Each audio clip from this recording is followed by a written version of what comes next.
ನಮಸ್ಕಾರ ಸ್ನೇಹಿತರೆ, ಹೇಗಿದ್ದೀರಿ ನೀವೆಲ್ಲ? ಅನ್ನಿಸ್ ಫ್ಯಾಮಿಲಿಗೆ ಸ್ವಾಗತ. ನಮ್ಮ ಮನೆಗೆ ನೇಬರ್ ಮಕ್ಕಳು ಬಂದಿದ್ದಾರೆ. ಅವರಿಗೆ ಆಯುರ್ವೇದಿಕ್ ಸೋಪನ್ನು ಮಾಡುವ ರೀತಿ ಹೇಳಿಕೊಡ್ಬೇಕಂತ ಹೇಳ್ತಾರೆ. ಆದ ಕಾರಣ ಮಕ್ಕಳೊಂದಿಗೆ ಸೇರಿ ನಾನು ಆಯುರ್ವೇದಿಕ್ ಸೋಪನ್ನು ಮಾಡ್ತಾ ಇದ್ದೇನೆ. 7ನೇ ಕ್ಲಾಸಿನ ಮಕ್ಕಳಿಗೆ ಸೋಪ್ ಮಾಡುವ ರೀತಿಯನ್ನು ಬರೀಲಿಕ್ಕೆ ಉಂಟು ಅಂತ ಹೇಳ್ತಾರೆ, ಟಿಪ್ಪಣಿ ಬರೀಲಿಕ್ಕೆ ಉಂಟಂತೆ. ಆದ ಕಾರಣ ಅದನ್ನು ಮಾಡುವ ರೀತಿಯನ್ನು ನಾನು ಅವರಿಗೆ ತೋರಿಸಿಕೊಡ್ತಾ ಇದ್ದೇನೆ. ಈ ಆಯುರ್ವೇದಿಕ್ ಸೋಪನ್ನು ಮಕ್ಕಳು ಕೂಡ ಮನೆಯಲ್ಲೇ ತಯಾರಿಸ್ಬೋದು ಅಂತೇಳಿ ನಾನು ನಿಮ್ಮೊಂದಿಗೆ ಈಗ ಇದನ್ನು ಶೇರ್ ಮಾಡ್ತಾ ಇದ್ದೇನೆ. ಮೊದಲಿಗೆ ಮಕ್ಕಳ 1 ಮುಷ್ಟಿಯಷ್ಟು ತುಳಸಿ ಎಲೆ, 1 ಮುಷ್ಟಿಯಷ್ಟು ಕಹಿಬೇವಿನ ಎಲೆ ಹಾಗೂ 5ರಷ್ಟು ಸಾಂಬ್ರಾಣಿ ಎಲೆಯನ್ನು ಚೆನ್ನಾಗಿ ತೊಳೆಯುತ್ತಾ ಇದ್ದೇನೆ.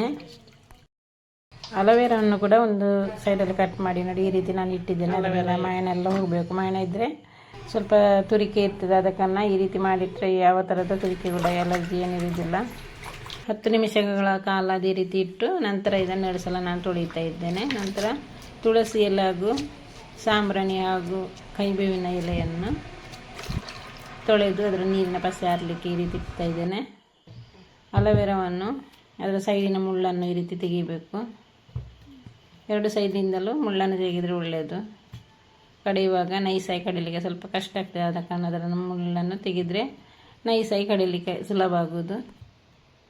ಕೆಲವರು ಇದರ ಜೆಲ್ಲನ್ನು ಮಾತ್ರ ಹಾಕ್ತಾರೆ, ಇದರ ಸ್ಕಿನ್ನನ್ನು ಕೆಲವರು ಹಾಕುವುದಿಲ್ಲ. ನಾನು ಅದರ ಸ್ಕಿನ್ ಸಮೇತ ಎಲ್ಲವನ್ನು ಕಟ್ ಮಾಡಿ ಹಾಕ್ತಾ ಇದ್ದೇನೆ. ಮುಳ್ಳು ಮಾತ್ರ 2 ಸೈಡಿಂದಲೂ ತೆಗಿತಾ ಇದ್ದೇನೆ. ಇದನ್ನು ಸಣ್ಣ ಸಣ್ಣದಾಗಿ ಕಟ್ ಮಾಡಿ ಮಿಕ್ಸಿ ಜಾರಲ್ಲಿ ಹಾಕಿ ಇದನ್ನೀಗ ಕಡಿಯಲಿಕ್ಕಿದೆ. ನೈಸಾಗಿ ಕಡಿದ್ರೆ ಅದನ್ನು ಸ್ಟ್ರೈನ್ ಮಾಡುವ ಅಗತ್ಯ ಇಲ್ಲ. ನನ್ನಲ್ಲಿ ಕಡಲೆ ಹಿಟ್ಟು ಇಲ್ಲ, ಇಲ್ಲದೆ ಕಡಲೆ ಹಿಟ್ಟನ್ನು ಕೂಡ ಇದಕ್ಕೆ ಸೇರಿಸ್ತಾ ಇದ್ದೆ. ಕಡಲೆ ಹಿಟ್ಟು ಖಾಲಿಯಾಗಿದೆ.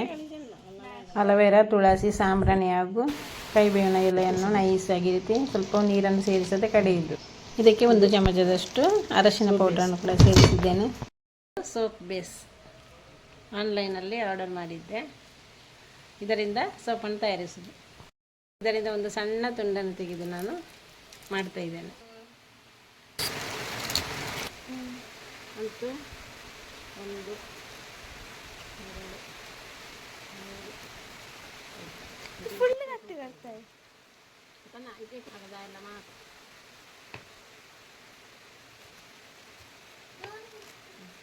ಒಂದು ಪೀಸಲ್ಲಿ 3 ಸೋಪ್ ಆಗ್ತದೆ. ಸಾಧಾರಣ 3 ಅಂದರೆ 3, 5, 15 ಸೋಪು ಇದರಿಂದ ತಯಾರಿಸ್ಬೋದು ಒಂದು ಸೋಪ್ ಬೇಸಿಂದ. ಪ್ರತಿ ಸಲ ಸೋಪ್ ಮಾಡುವಾಗ ನಾನು ಕಡಲೆ ಹಿಟ್ಟನ್ನು ಸೇರಿಸ್ತೇನೆ. ಇವತ್ತು ಕಡಲೆ ಹಿಟ್ಟಿಲ್ಲ ನನ್ನಲ್ಲಿ, ಆದ ಕಾರಣ ಕಡಲೆ ಹಿಟ್ಟನ್ನು ಸೇರಿಸದೆ ಮಾಡ್ತಾ ಇದ್ದೇನೆ. ಮಕ್ಕಳಿಗೆ ಕೂಡ ಭಾರಿ ಇಂಟ್ರೆಸ್ಟ್ ಇದೆಲ್ಲ ಮಾಡಲಿಕ್ಕೆ, ಆದ ಕಾರಣ ಮಕ್ಕಳು ಕೂಡ ಹೆಲ್ಪ್ ಮಾಡ್ತಾ ಇದ್ದಾರೆ. ಈ ಸೋಪ್ ಬೇಸನ್ನು ಆದಷ್ಟು ಸಣ್ಣದಾಗಿ ಕಟ್ ಮಾಡಿದರೆ ಬೇಗನೆ ಅದು ಮೆಲ್ಟ್ ಆಗೋದು. ಅದಕ್ಕೋಸ್ಕರ ಮಾತ್ರ ಆದಷ್ಟು ಚಿಕ್ಕದಾಗಿ ಕಟ್ ಮಾಡ್ತಾ ಇದ್ದೇನೆ. ಇದರ ಮೊದಲು ತುಂಬ ಸಲ ಸೋಪ್ ಬೇಸ್ ಬಳಸಿ ಬೇರೆ ಬೇರೆ ಬಗೆಯ ಸೋಪ್ ಮಾಡುವ ವಿಧಾನವನ್ನು ಇದರ ಮೊದಲು ಅಪ್ಲೋಡ್ ಮಾಡಿದ್ದೇನೆ. ಹಾಗೂ ವಾಷಿಂಗ್ ಸೋಪ್, ಬಾತ್ ಸೋಪೆಲ್ಲ ಮಾಡುವ ರೀತಿಯನ್ನು ಕೂಡ ಅಪ್ಲೋಡ್ ಮಾಡಿದ್ದೇನೆ, ಅಲ್ಲಿ ನೀವು ನೋಡ್ಬೋದು. ಸೋಪ್ ಬೇಸ್ ರೆಡಿ ಆಯಿತು. ಕಟ್ ಮಾಡಿ ಸೋಪ್ ಮಾಡುವಾಗ ಪ್ರತಿಯೊಂದಾಗ 1 ವಿಟಮಿನ್ ಇ ಕ್ಯಾಪ್ಸೂಲನ್ನು ಹಾಕಲಿಕ್ಕಿದೆ. ನಾನು ಒಂದು ಕ್ಯಾಪ್ಸೂಲನ್ನು ಇದಕ್ಕೆ ಹಾಕ್ತಾ ಇದ್ದೇನೆ. ಸ್ಕಿನ್ನಿಗೆ ಇದು ತುಂಬ ಉಪಯುಕ್ತವಾಗಿದೆ. ಕ್ಯಾಪ್ಸೂಲನ್ನು ರೆಡಿ ಮಾಡಿ ಇಡ್ತಾ ಇದ್ದೇನೆ. ಎಲ್ಲ ವಸ್ತುಗಳನ್ನು ಮೊದಲೇ ರೆಡಿ ಮಾಡಿ ಇಟ್ಟರೆ ಒಳ್ಳೆಯದು. ಈ ಸೋಪ್ ಬೇಸನ್ನು ಈಗ ಡಬಲ್ ಬಾಯ್ಲ್ ಮಾಡಲಿಕ್ಕಿದೆ. ಒಂದು ದೊಡ್ಡ ಪಾತ್ರೆಯಲ್ಲಿ ನೀರನ್ನು ಕುದಿಸ್ಲಿಕ್ಕೆ ಇಟ್ಟು ನಂತರ ಈ ಪಾತ್ರೆಯನ್ನು ಅದರ ಒಳಗೆ ಇಡುವುದು. ನೀರು ಕುದಿಯುವಾಗ ಇದು ನಿಧಾನಕ್ಕೆ ಮೆಲ್ಟ್ ಆಗೋದು. ಆದಷ್ಟು ಚಿಕ್ಕದಾಗಿ ಕಟ್ ಮಾಡೋದು, ಯಾಕೆಂದರೆ ಇದೇ ನೋಡಿ ಬೇಗನೆ ಮೆಲ್ಟ್ ಆಗ್ತದೆ. 1 ಗಳಿಗೆಯಲ್ಲಿ ಮೆಲ್ಟ್ ಆಗಿ ಆಯಿತು. ಇದನ್ನು ಇದೇ ರೀತಿ ಕದಡಿಸ್ತಾ ಇರುವುದು. ಇದನ್ನು ಬಿಸಿ ನೀರಿಂದ ತೆಗೆದ ಕೂಡಲೇ ಇದು ಗಟ್ಟಿ ಆಗ್ತದೆ, ಕ್ಯಾಂಡಲ್ ಮಾಡೋ ರೀತಿ. ಸೋಪ್ ಬೇಸ್ ಈಗ ಕಂಪ್ಲೀಟಾಗಿ ಮೆಲ್ಟ್ ಆಗಿದೆ. ಈ ಮಿಶ್ರಣಕ್ಕೆ ಈಗ ಕಡೆದಿಟ್ಟಂತಹ ಈ ಮಿಶ್ರಣವನ್ನು ಇದಕ್ಕೆ ಸೇರಿಸುವುದು. ತುಳಸಿ, ಸಾಂಬ್ರಾಣಿ, ಅಲೋವೆರಾ, ಅರಶಿನ ಪುಡಿ ಹಾಗೂ ಕಹಿಬೇವಿನ ಎಲೆ, ಈ ಮಿಶ್ರಣವನ್ನು ಇದಕ್ಕೆ ಸೇರಿಸಿ ಚೆನ್ನಾಗಿ ಕದಡಿಸುವುದು. ನೈಸಾಗಿ ಕಡಿದ್ರೆ ಒಳ್ಳೆಯದು, ಇಲ್ಲದ್ರೆ ತುಂಡು ತುಂಡು ಇದರಲ್ಲಿ ಕಾಣಲಿಕ್ಕೆ ಸಿಗ್ತದೆ. ಆದ ಕಾರಣ ನೈಸಾಗಿ, ಆದಷ್ಟು ನೈಸಾಗಿ ಕಡಿಯೋದು ಒಳ್ಳೆಯದು. ಅದು ಚೆನ್ನಾಗಿ ಮಿಕ್ಸ್ ಆದ ನಂತರ ಈ ಕ್ಯಾಪ್ಸೂಲನ್ನು ಕಟ್ ಮಾಡಿ ಇದಕ್ಕೆ ಸೇರಿಸುವುದು.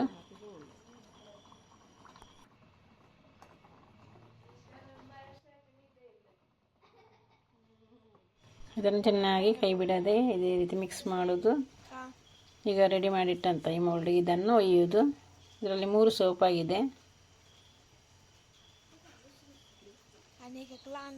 ಇದು ಬೇಗನೆ ಗಟ್ಟಿ ಆಗ್ತದೆ. ಬಿಸಿ ಇರುವಾಗಲೇ ತಕ್ಷಣವೇ ಇದನ್ನು ಒಯ್ಯುವುದು. ಇಲ್ಲದ್ರೆ ಎಷ್ಟು ಬೇಗನೆ ಇದು ತೆಳುವಾಗಿದೆ, ಮೆಲ್ಟ್ ಆಗಿದೆ, ಅದೇ ವೇಗದಲ್ಲಿ ಅಷ್ಟೇ ಬೇಗ ಇದು ಗಟ್ಟಿಯಾಗುವುದು. ಇದರ ಮೇಲೆ ನೊರೆ ಕೂತ್ಕೊಂಡಿದ್ದಲ್ಲ ಅದನ್ನೆಲ್ಲ ತೆಗೆದ್ರೆ ಒಳ್ಳೆಯದು. ಸೋಪ್ ಕೂಡ ಚೆನ್ನಾಗಿ ಚೆಂದ ಕಾಣೋದು. 3 ಸೋಪಿಂದಲೂ ಇದೇ ರೀತಿ ನಾನು ತೆಗಿತಾ ಇದ್ದೇನೆ. ತೆಗೆದಿದ್ರೂ ಕೂಡ ಏನು ಪ್ರಾಬ್ಲಮ್ ಇಲ್ಲ, ಚೆಂದ ಕಾಣಲಿಕ್ಕೋಸ್ಕರ ಇದನ್ನೆಲ್ಲ ತೆಗೆಯುವುದು.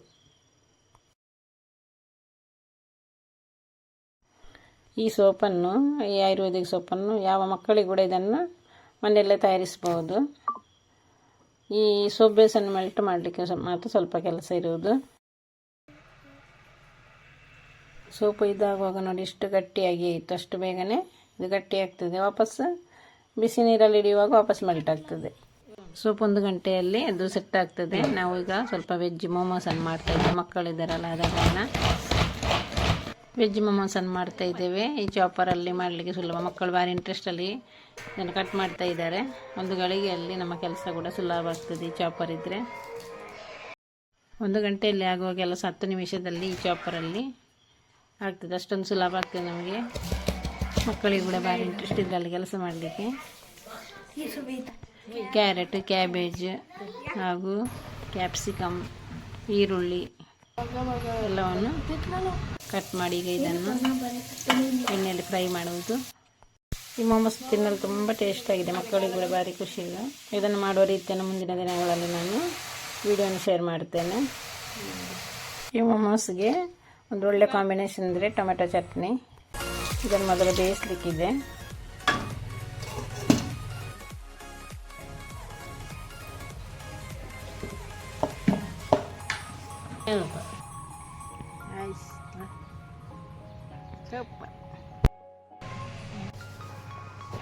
ಒಂದು ಸೈಡಲ್ಲಿ ಫುಡ್ ಮಾಡುವಾಗ ಇನ್ನೊಂದು ಸೈಡಲ್ಲಿ ಇಲ್ಲಿ ಸೋಪು ಸೆಟ್ ಆಗಿದೆ ನೋಡಿ. ಮಕ್ಕಳು ಇದನ್ನು ಗಳಿಗೊಮ್ಮೆ ಮುಟ್ಟಿ ಅದರ ಮೇಲೆಲ್ಲ ಯಾವ ಡಿಸೈನ್ ಎಲ್ಲ ಬಂದಿದೆ ನೋಡಿ. ಚೆನ್ನಾಗಿ ಎದ್ದು ಬರ್ತದೆ. ಎಷ್ಟೊಂದು ಸುಂದರವಾಗಿದೆ. ಇದಕ್ಕೆ ಕಲರನ್ನು ಏನು ಸೇರಿಸಲಿಲ್ಲ, ಆದರೂ ಕೂಡ ಒಳ್ಳೆ ಗ್ರೀನ್ ಆಗಿ ಬಂದಿದೆ. ಒಳ್ಳೆ ಗಟ್ಟಿ ಕೂಡ ಆಗಿದೆ. ಇದು ಒಣಗಿದ ತಕ್ಷಣ ನಮಗೆ ಇದನ್ನು ಯೂಸ್ ಮಾಡಬಹುದು. ನಮ್ಮ ಎಲ್ಲ ಕೆಲಸ ಒಟ್ಟೊಟ್ಟಿಗೆ ಆಗ್ತಾ ಇದೆ. ಇದು ನೋಡಿ, ಚಿಕನ್ ಮೊಮೋಸ್ ಮಾಡಲಿಕ್ಕೆ ಚಪಾತಿ ಲಟ್ಟಿಸ್ತಾ ಇದ್ದಾರೆ.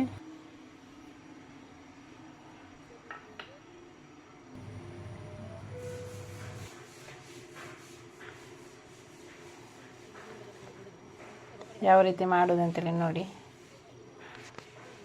ನಾವು ರೌಂಡ್ ಶೇಪ್ ಬರಲಿಕ್ಕೆ ಈ ರೀತಿ ಟಿಫಿನ್ ಮುಚ್ಚಳದಿಂದ ಶೇಪನ್ನು ಮಾಡೋದು ನೋಡಿ. ಇಷ್ಟು ರೌಂಡಾಗಿ ಬಂದಿದೆ. ಮಕ್ಕಳೆಲ್ಲ ಒಟ್ಟಿಗಿದ್ರೆ ಏನಾದರೂ ಸ್ಪೆಷಲ್ ತಿಂಡಿ ಮಾಡಬೇಕಂತೇಳಿ ಅನ್ನಿಸೋದು. ಒಳ್ಳೆ ಮಳೆ ಕೂಡ ಬರ್ತಾಯಿದೆ. ಗಳಿಗೊಮ್ಮೆ ಮಳೆ ಬರ್ತದೆ, ಬಿಸಿಲು ಬರ್ತದೆ.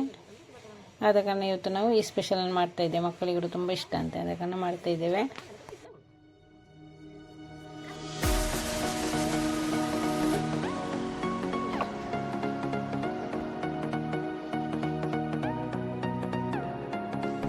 ಬೇಯ್ತಾ ಇರಲಿ. ನಾವು ಈಗ ತೋಡಿಗೆ ಹಾಕಿದ್ದೇವೆ.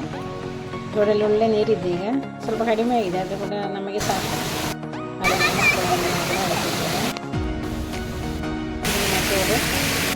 ತೋಡಲ್ಲಿ ನೀರು ಸ್ವಲ್ಪ ಕಡಿಮೆ ಇದೆ. ಉಪ್ಪಿಗೆ ತುಂಬ ಇದೆ ತೋಡಲ್ಲಿ. ಅವಾಗ ಬಂದು ನಾವು ಇದನ್ನು ಇಡ್ತಾ ಇದ್ದೇವೆ. ಉಪ್ಪಿನ ಸೈಡಲ್ಲಿ ಹಾಕೋದು. ಎಷ್ಟು ತೆಗೆದರೂ ಕೂಡ ನೀರು ಬರುವಾಗ, ಬಳ್ಳ ಬರುವಾಗ ಅದರೊಂದಿಗೆ ಇಂಥ ಉಪ್ಪಿಗೆ ಕೂಡ ಬರ್ತದೆ.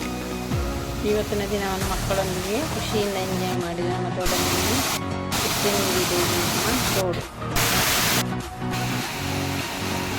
ನೋಡಿ. ಈಗ ಮಾಡಿದ ಸೋಪಿಗೆ ನೋಡಿ, ಈಗಾಗಲೇ ಒಳ್ಳೆ ನೊರೆ ಕೂಡ ಇದ್ದೈತೆ ನಮಗೆ. ಈ ಸೋಪನ್ನು ಚಿಕ್ಕ ಮಕ್ಕಳಿಗೆ ಕೂಡ ಇದನ್ನು ಯೂಸ್ ಮಾಡ್ಬೋದು.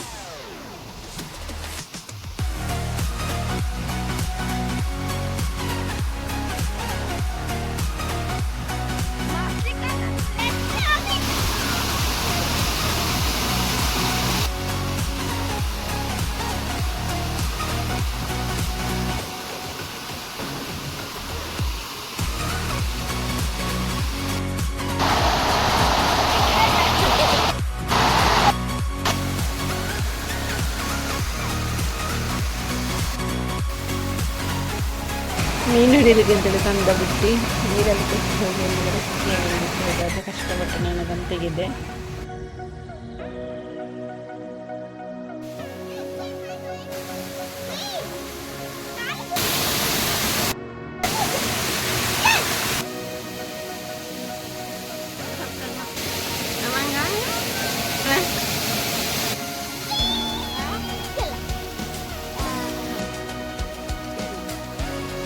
ತೋಡಲ್ಲಿಗೆ ಮೀನು ಇದೆ, ನೀರು ಸ್ವಲ್ಪ ಕಡಿಮೆ ಇದ್ದ ಕಾರಣ ನೋಡಿ ಮೀನುಗಳು ಬರ್ತವೆ.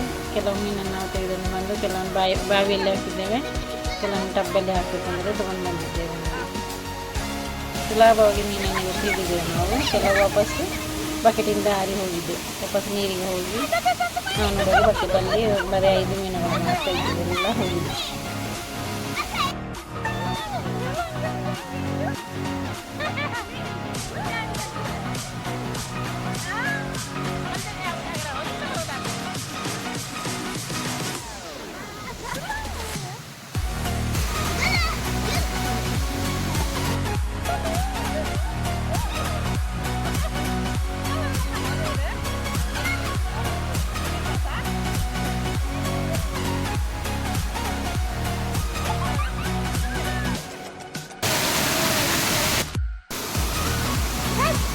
ಒಳ್ಳೆ ಶುದ್ಧವಾದ ಸುರಂಗದ ನೀರು ನೋಡಿ, ಎಷ್ಟೊಂದು ಕ್ಲೀನಾಗಿದೆ. ಎಷ್ಟು ಮಳೆ ಬಂದರೂ ಕೂಡ ಇದೊಂದು ಸುರಂಗದ ನೀರು ಮಾತ್ರ ಕ್ಲೀನಾಗಿ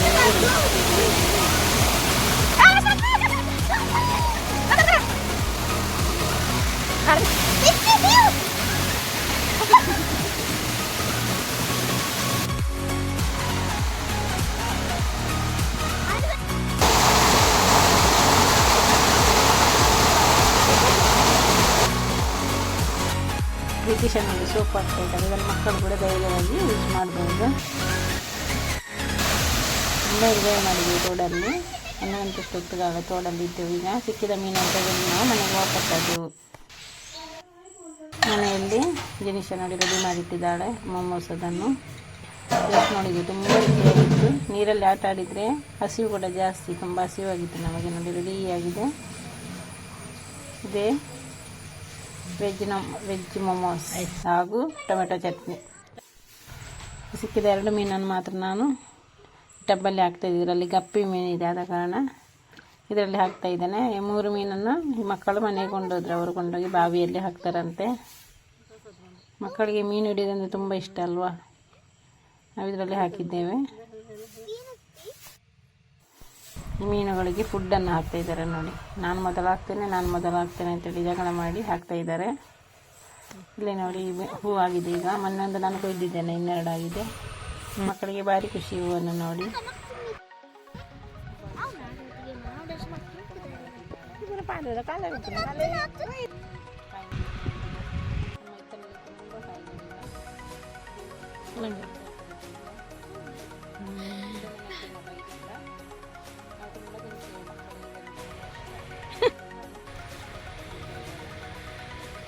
ಇದನ್ನೆಲ್ಲ ನೋಡುವಾಗ ನಮಗೆ ಮಕ್ಕಳ ಆಟದ ನೆನಪಾಗ್ತದೆ. ಚಿಕ್ಕಂದಿನಲ್ಲಿ ನಾವೆಲ್ಲ ಇದನ್ನೆಷ್ಟೋ ತಿಂದಿದ್ದೇವೆ, ಈಗಲೂ ಕೂಡ ಇದನ್ನು ತಿಂತಾ ಇದ್ದೇವೆ. ಆದರೆ ಕೆಲವು ಮಕ್ಕಳಿಗೆ ಇದರ ಪರಿಚಯ ಇಲ್ಲ ನೋಡಿ. ಇದು ನಮ್ಮ ದೊಡ್ಡ ಮೀನಿನ ಫಿಶ್ ಟ್ಯಾಂಕ್. ಇದಕ್ಕೆ ನಾವು ಫುಡ್ ಹಾಕ್ತಾ ಇದ್ದೇವೆ.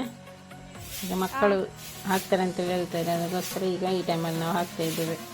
ಹೀಗೆ ಫುಡ್ ಜಾಸ್ತಿ ಕೂಡ ಆಗಬಾರ್ದು. ದಿನಕ್ಕೊಮ್ಮೆ ಫುಡ್ಡು ಹಾಗೂ ಅದರ ಒಟ್ಟಿಗೆ ಬೇಳೆಗಳು, ಮರಗೆಣಸಿನ ಎಲೆ, ಪಪ್ಪಾಯದ ಎಲೆಯನ್ನೆಲ್ಲ ಹಾಕ್ತೇವೆ. ಹೀಗೆ ಮಕ್ಕಳೊಂದಿಗೆ ಸಮಯ ಕಳೆದಿದೆ ಗೊತ್ತಾಗಲಿಲ್ಲ, ಸಂಜೆ ಆಯಿತು. ನಮ್ಮ ಇಂದಿನ ಸಿಂಪಲ್ ಆದ ವಿಡಿಯೋ ಇಷ್ಟವಾದ ಒಂದು ಲೈಕ್ ಮಾಡಿ, ಶೇರ್ ಮಾಡಿ, ಸಬ್ಸ್ಕ್ರೈಬ್ ಮಾಡಿ.